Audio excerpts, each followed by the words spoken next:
সম্মানিত সুধী, বাংলা52news.com এর পক্ষ থেকে আজকে আমাদের বিশেষ গুণীজন এবং সাক্ষাৎকার পর্ব। আজকে যে সাক্ষাৎকার পর্ব উপলক্ষ নবম প্রতিষ্ঠা বার্ষিকী উপলক্ষে আমাদের যে বিশেষ আয়োজন, এই বিশেষ আয়োজনের গুণীজন সাক্ষাৎকার পর্বে আজকে সম্মানিত অতিথি মনিরুল ইসলাম, রেজিস্ট্রার, বরিশাল বিশ্ববিদ্যালয়। স্যার, আসসালামু আলাইকুম। আপনাকে ধন্যবাদ বাংলা52news.com এর পক্ষ থেকে। স্যার, আপনি জেনে আনন্দ হবেন যে আসছে 14ই ফেব্রুয়ারি আমাদের বাংলা52news.com এর প্রতিষ্ঠা বার্ষিকী উদযাপিত হতে যাচ্ছে, এবং ওভারঅল আপনি বিশ্ববিদ্যালয়ের একজন সর্বোচ্চ প্রশাসনিক কর্মকর্তা হিসাবে আমাদেরকে শিক্ষা, রাজনীতি, বর্তমান প্রেক্ষাপট এবং গণমাধ্যমের ভূমিকা বিষয়ে স্যার আপনার গুরুত্বপূর্ণ মতামত জানতে চাচ্ছি। এখন আমরা চলে যাচ্ছি সম্মানিত মনিরুল ইসলাম স্যারের কাছে। ধন্যবাদ আপনাকে, ধন্যবাদ বাংলা52news.com কে, তাদের নবম বর্ষপূর্তিতে সবাইকে স্বাগত জানাচ্ছি, শুভেচ্ছা জানাচ্ছি। যে কথাটি আপনি বলেছেন যে আমাদের দেশে সংবাদ বা গণমাধ্যমের যে ভূমিকা, এটি অত্যন্ত অনস্বীকার্য এবং অত্যন্ত গুরুত্বপূর্ণ। এই কারণে কারণ যখনই কোন রকমের কোন রাজনৈতিক দ্বিধা দ্বন্দ্ব অথবা সমাজের কোন প্রকার অসামঞ্জস্য দেখা দেয়, তখনই আমরা দেখি বা খেয়াল করি যে সেখানে গণমাধ্যম কর্মীরা অথবা আমাদের যে নিউজ পোর্টালগুলো আছে অথবা আমাদের যে নিউজ মিডিয়াগুলো আছে, তারা তাদের অত্যন্ত শক্তিশালী ভূমিকা রেখে এই অসামঞ্জস্য অথবা এই বৈষম্য দূর করার জন্য তারা তাদের ভূমিকা অত্যন্ত কার্যকর ভাবে রেখে থাকেন। তো আমাদের বিশ্বাস এই 9টি বছর বাংলা52news.com তাদের এই ভূমিকায় সমাজের প্রতি তাদের যে দায়বদ্ধতা, দেশের প্রতি তাদের যে দায়বদ্ধতা বা দেশের প্রতি তাদের যে ভূমিকা, আমি নিশ্চিত বলতে পারি যে এই 9টি বছর তারা নিরলসভাবে এই দেশের জন্য কাজ করে গিয়েছেন। তো আর বর্তমান যে প্রেক্ষাপটের কথা আপনি বলেছেন, আমরা সবাই জানি যে এবারের যে জুলাইতে দেশটি আবার নতুন করে স্বাধীন হয়েছে।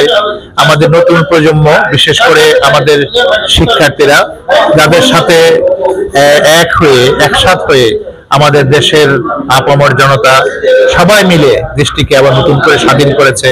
দেশটিতে বৈষম্য দূর করার জন্য তারা যে ভূমিকা রাখছে, এটি আসলে ইতিহাসের পাতায় এক স্বর্ণাক্ষরে লেখা থাকবে, এবং যুগ যুগ ধরে ইতিহাস, এই দেশের ইতিহাস যখন লেখা হবে, তখনই কিন্তু এই আজকের এই 24 জুলাই আগস্টের যে আন্দোলন, এটি স্বর্ণাক্ষরে লেখা থাকবে, এবং এটিকে মনে রেখেই জাতি আগামী দিনে এগিয়ে যাবে। এবং যে বৈষম্যের জনতা আন্দোলন করেছে, বাংলাদেশ বৈষম্যহীন ভাবে এগিয়ে গিয়ে তাদের অবস্থানকে সুদৃঢ় করবে দেশের এবং বিদেশের সবার কাছে নিজেদের অবস্থানকে মাথা উঁচু করে জানাবে যে বাংলাদেশ মাথা নিচু করে থাকে না, বাংলাদেশ মাথা উঁচু করে দাঁড়ায় বিশ্বের দরবারে। ধন্যবাদ সবাইকে। স্যার, আপনাকে ধন্যবাদ। স্যার, আপনার কাছে থেকে একটা প্রশ্ন রাখতে চাচ্ছি। আমরা জুলাই বা 5 আগস্টের পরবর্তী আপনি একটা পাবলিক বিশ্ববিদ্যালয়ের প্রশাসনিক সর্বোচ্চ মহলে একজন কর্মকর্তা হিসেবে আমাদের শিক্ষার কি স্যার এই গত 4টি মাসে আপনি ইউনিভার্সিটি পর্যায়ের কেমন পরিবর্তন লক্ষ্য করছেন? স্বাভাবিকভাবে যখন একটি দেশ স্বাধীন হয়, তখন প্রথম দিকে তাতে কিছুটা ধাক্কা খায় দেশ। ঠিক একইভাবে যখন এই জুলাই আগস্টে দেশটি স্বাধীন হলো, দেশটি নতুন করে আবার নিজেকে জানান দিল যে আমরা বৈষম্যহীন ভাবে এগিয়ে যেতে চাই, তখন এই শিক্ষা ব্যবস্থায় একটি কি বলা যায়, এটাকে একটু ধাক্কা লেগেছে। এই ধাক্কাটি আসলে নিজেদের মূল্যবোধকে জাগ্রত করার জন্য, এই ধাক্কাটি আসলে কিভাবে দেশটি এগিয়ে যাবে সেই জন্য। এখানে গিয়ে হয়তো কিছুটা তাদের শিক্ষার পরিবেশ প্রথম দিকে বিঘ্নিত হয়েছে, আস্তে আস্তে এটি কাটিয়ে উঠছে এবং আবার আগের মতো করে শিক্ষার্থীরা তাদের ক্লাসে ফিরে গিয়েছে, পরীক্ষায় অংশগ্রহণ করছে এবং সুন্দরভাবে এগিয়ে যাচ্ছে এই দেশ, এই বিশ্ববিদ্যালয়, এই শিক্ষা ব্যবস্থা। স্যার, আপনাকে অসংখ্য ধন্যবাদ বাংলা52news.com এর পক্ষ থেকে এবং আপনার অতি মূল্যবান সময় আমাদেরকে দেওয়ার জন্য।